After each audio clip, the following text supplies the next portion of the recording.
Oke, bismillahirrahmanirrahim. Assalamualaikum warahmatullahi wabarakatuh. Pada video kali ini saya akan share ya bagaimana caranya melakukan automation test API menggunakan script test ya atau test chaining pada Postman. Nah, di video ini sebagai test case-nya ini saya akan coba ngehit dan membuat automation test pada aplikasi Camunda Cockpit gitu. Nah, proses bisnisnya sendiri sederhana, yaitu proses reimburse. Jadi karyawan ngajuin reimburse, terus tim finance nge-review. Nah, terus kalau reimburse-nya diterima selesai, kalau enggak direvisi lagi sama karyawan, direview lagi sampai selesai. Nah, lalu apa itu automation test di Postman? Nah, itu sebenarnya sesimpel yang membuat test script ini. Lainnya sih sama ya. Jadi ini endpoint-nya sama, kemudian header-nya juga sesuai dengan kebutuhan, kemudian request body-nya juga sesuai dengan kebutuhan, lalu kemudian kita ngebuat test script-nya. Nah, pada dasarnya test script ini ada beberapa poin penting dan itu nggak terlalu banyak ya. Pertama adalah environment. Ini aku hapus dulu ya yang nggak penting biar nggak ngedistract. Bentar. Oke. Nah, pertama adalah environment. Jadi inti yang pertama adalah kita bisa ngeset environment di sini ya. Kemudian yang kedua adalah response body. Yang ketiga adalah membandingkan ya antara environment dengan response body gitu. Contohnya di start proses ini kita mau coba bikin proses reimburse ya namanya itu Diki, kemudian jumlah yang di reimburse itu sekitar 15 juta gitu. Kemudian bisnis key-nya ini reimburse Diki 15 juta rupiah gitu misalnya. Nah, yang terjadi adalah kita nanti harus bisa ngecek ya bahwa itu beneran kesimpan dari response body yang diberikan. Nah, response body yang dicek itu adalah bisnis key ini. Jadi bisnis key ini harusnya sama dengan bisnis key yang diinput. Bisnis key yang atau bisnis key yang diinput ini nanti harus bisa memberikan respons yang sama ketika sudah di-hit. Nah, lalu gimana caranya? Pertama adalah kita membuatkan dulu variabelnya response body, kemudian ini PM itu postman ya, .response.json. Jadi semua response body-nya itu kita simpan dulu di variabel response body. Setelah oke, kemudian kita simpan dulu pm.environment.set variabelnya namanya business key. Kemudian value-nya itu ngambil dari response body yang ini ya, response body yang ini dan dia key-nya itu business key. Key ini maksudnya adalah yang di sini. Nah, kemudian ini adalah untuk menyimpenin environment dan variabel.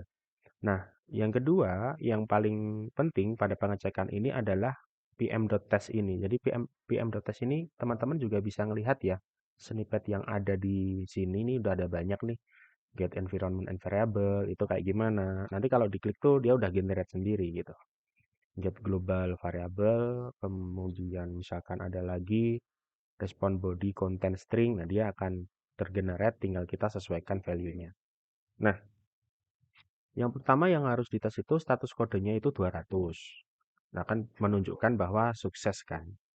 Yang berikutnya itu memastikan bahwa ini tak kasih komen ya. Memastikan mengembalikan kode 200. Nah, ini nanti bisa dicek dari sini nih. Ini kodenya 200 ya. Standar respon for successful HTTP request. Nah, kemudian testing yang kedua, pm.test-nya itu memastikan bahwa bisnis key-nya itu ada di response body. Nah, pertama ini yang atas ini menyimpan enggak ini memanggil ya, memanggil variabel bisnis dari environment business key dan disimpan ke bisnis key check.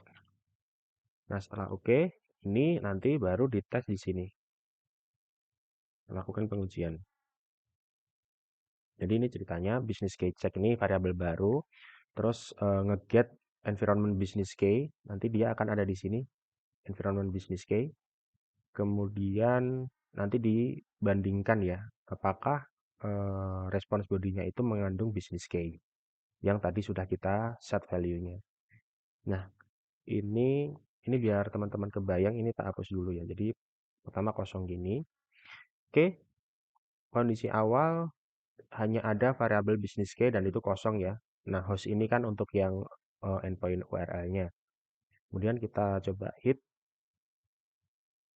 Oke. Nah, ketika ngehit, business key-nya akan keisi ya, reimburse di 15 juta rupiah.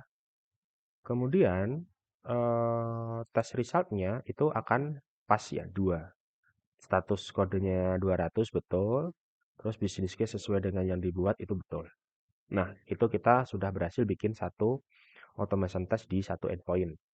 Nah, contoh berikutnya kita bikin endpoint di list all process instance. Jadi kan setelah dibikin itu harusnya muncul dong di list all process instance dong. Nah, ini coba kita send. Ini kan tadi environment-nya ini ya, harusnya ini ada ya. Coba kita cari ada nggak? Nah, ada. Nah, setelah ada, gimana dong cara ngeceknya? Ya gampang aja gitu. Pertama kita bikin aja variabel baru. Nah, ini kan untuk ngambil environment variable. Oke. Kemudian ini ngambil dari sini ya, namanya kan tadi business key. Ini petiknya satu aja. Oke. Setelah itu kita harus ngecek kan apakah business key-nya ada di list all of process instance. Itu kita tinggal panggil ini saja. Udah. Kemudian ini business key check. Oke. Coba kita run. Sorry. Ini penamaan juga penting ya. Ini namanya itu nanti yang akan menjadi parameter keberhasilannya. Ini business case sukses gitu misalnya. Oke, setelah itu kita cek.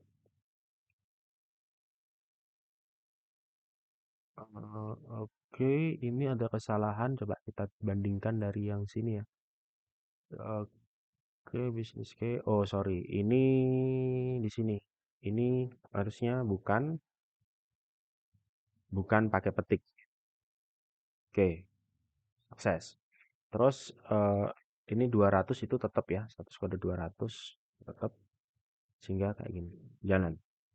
Oke. Nah, kemudian setelah oke, kita itu bisa jadi kita sudah punya 2 automation test. Setelah itu kita bisa bikin test run-nya. Terus run collection ini. Oke, run collection ini kita pakai yang ini aja. Yang dua ini, terus tinggal di run tutorial reimburse. Nah, ini sudah ada 2 yang pas, berarti artinya sudah jalan nih. Sudah gitu. Dua dua dua endpoint ini sudah terbuat status apa test case-nya, automation test-nya.